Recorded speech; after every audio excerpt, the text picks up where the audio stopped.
We begin tonight with Bill O'Reilly, host of the No Spin News, BillO'Reilly.com. His content's on YouTube, and his new book, Confronting Evil, Staying Strong, on the New York Times bestsellers list. Bill, it is good to see you as always. Is this the result of Donald Trump realizing he is vulnerable on the economy? Sure. I mean, you know, it wasn't tough to see what happened last week. So the Republicans are trying to figure out how to alleviate the suffering of the masses. And the $2,000 check was the first salvo because it's easy and everybody can understand it. Okay, so today he was asked about the affordability crisis on yours and my former employer, Fox News. Take a listen. Is this a voter perception issue of the economy, or is there more that needs to be done by Republicans on Capitol Hill or done in terms of policy? More than anything else, it's a con job by the Democrats. Is it really a con job that people are feeling like the economy's not working for them?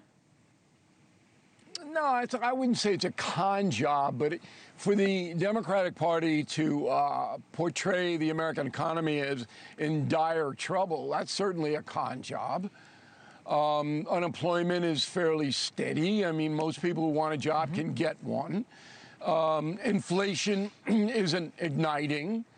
Oil prices are coming down, but not food prices, and that's what's really rankling most people. You know, I was in L.A. Over the weekend, I'm flying out. The airport was packed. People are moving, they're going places, and the consumer is buying. The hotel I stayed at, the cheeseburger was $36. Yeah, that says you stay at fancy hotels, Bill. I know. And then I asked him, wait, is anybody stupid enough to buy this $36 cheeseburger? Oh, yeah, it's a lot of them. Well, of course they do, because it's some fancy hotel.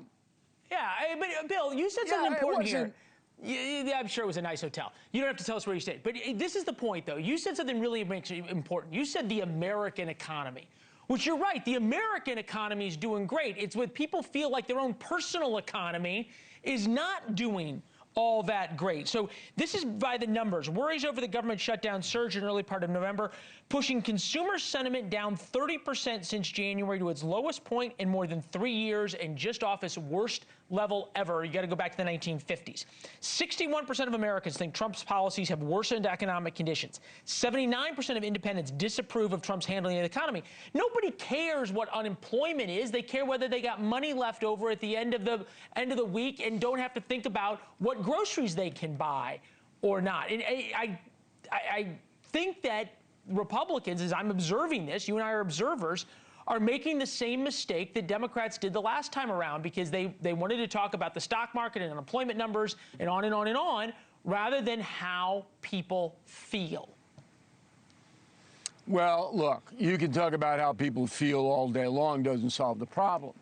The problem is, and this is simple from a simple man, that some staples of life are far too expensive.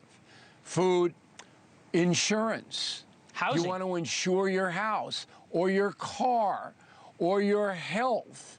It is way out of line now, way out of line. And those are the things that drain the family treasury. And people are getting angrier and angrier and angrier because they don't know why it's going up so much and so fast. So what President Trump should do is to appoint a cost of living czar, someone who would go out a couple of times a week and say, these are the problems, here's what we're trying to do to solve them. But fundamentally, Leland, the American economy is strong because consumers are still spending. Some of them are spending money they don't have. They're writing themselves into debt. But the consumer is spending so much that President Trump can get away with the tariffs. Tariffs are basically an admission charge for countries abroad to sell their stuff here, which they have to do because Americans buy more stuff than anybody else on earth by far. And now, because we do that, the tariffs have been successful in Donald Trump's eyes, so he's giving back our money because we made it happen. We consumers made the tariffs happen, which is kind of fair. On the other hand, you could say this is a giveaway, just like the Democrats are giving away everything. Trump is trying to play that book. Right. So you've got to basically be watching. But I hope the White House is watching right now. Cost of living czar. Okay, well, they heard it here first. I had not heard that term yet. You and I could argue about what happens with czars, number one. And number two, you and I could walk down memory lane of all the times that the government has tried to plan the economy and pick winners and losers. It doesn't end so well. But part of this, I keep going back to this idea of letting the American people know that the president understands how they feel and is fighting for them. And again, we put together President Trump talking about the affordability crisis and Joe Biden talking about the affordability crisis, whether or not they understand what the American people feel. Take a listen. I don't want to hear about the affordability because right now we're much less. I think it was back in July you said inflation was going to be temporary. I think a lot of Americans are wondering what your definition of temporary is. Well, you're being a wise guy. Affordability, they call it, was a con job by the Democrats. Has the U.S. beat inflation, Mr. President? Yes. I told you we're going to have a soft landing. They talked about, oh, prices are up. No, prices are down. That's a great asset. More inflation. What a stupid son of a bitch. Why is President Trump denying to people that they feel this pain? He won on talking about people's pain. Because he doesn't want to hear it. People believe what they want to believe, Leland. And both presidents that you showed didn't want to believe the economy was in bad shape or that there was a legitimate grievance. They didn't want to believe it. Is that a mistake for President Trump? Say that again? Is that a mistake? Well, I should say it was a mistake from Joe Biden. Is it the same mistake for Donald Trump? Yeah, of course it is. Of course it's a mistake. You got to feel the pain of the folks. And when the insurance bills roll in and they're double what they were 5 years ago, and you didn't call up the get-go to get your car fixed, and you know Patrick Mahomes is making $10 million doing these insurance commercials, then you're a little teed off, right? So all of this is the real world. What about with health care that's coming up?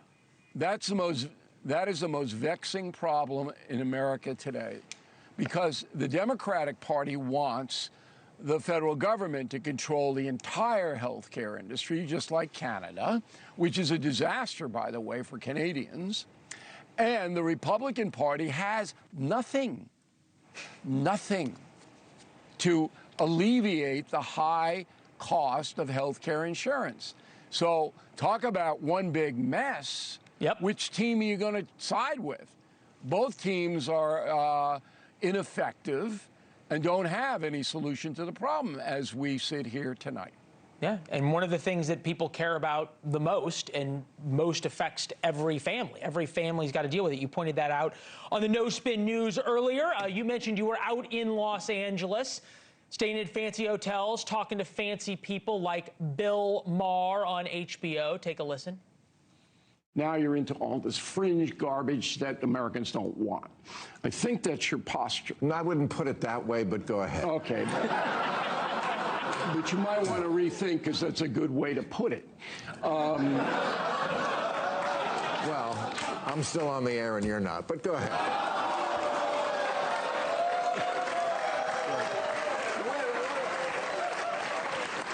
I expected that. So we did a town hall on NewsNation 2 weeks ago from Kennedy Center. 23 million people watched, 23 million, okay? You can add up all the HBOs you want. You're not going to come close. My favorite was Jared Moskowitz.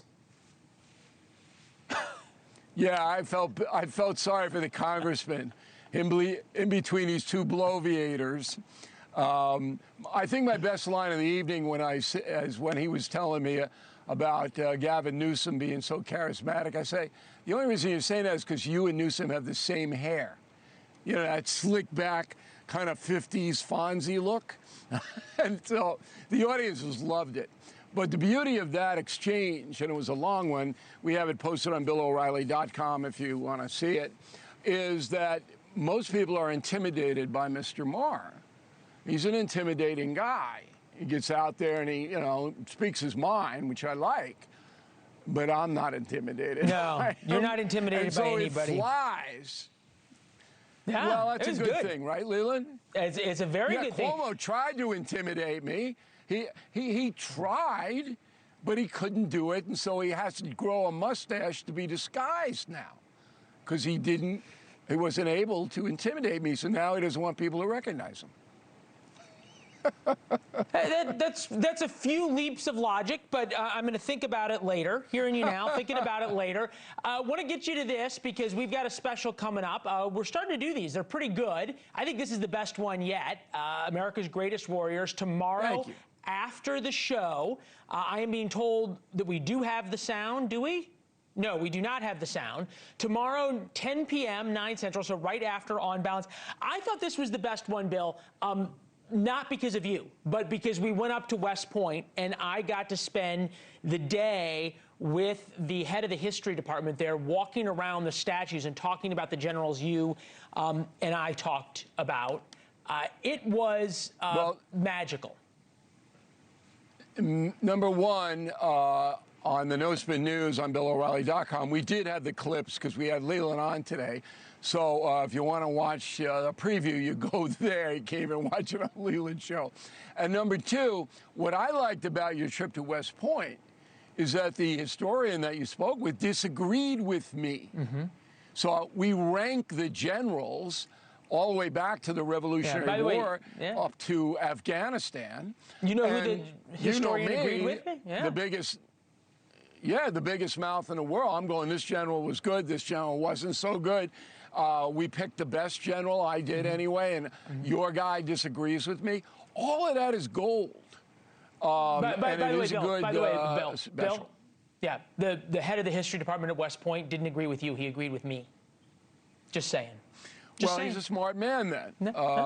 You know, but look, I like that. I like this. No, it's great. It's great.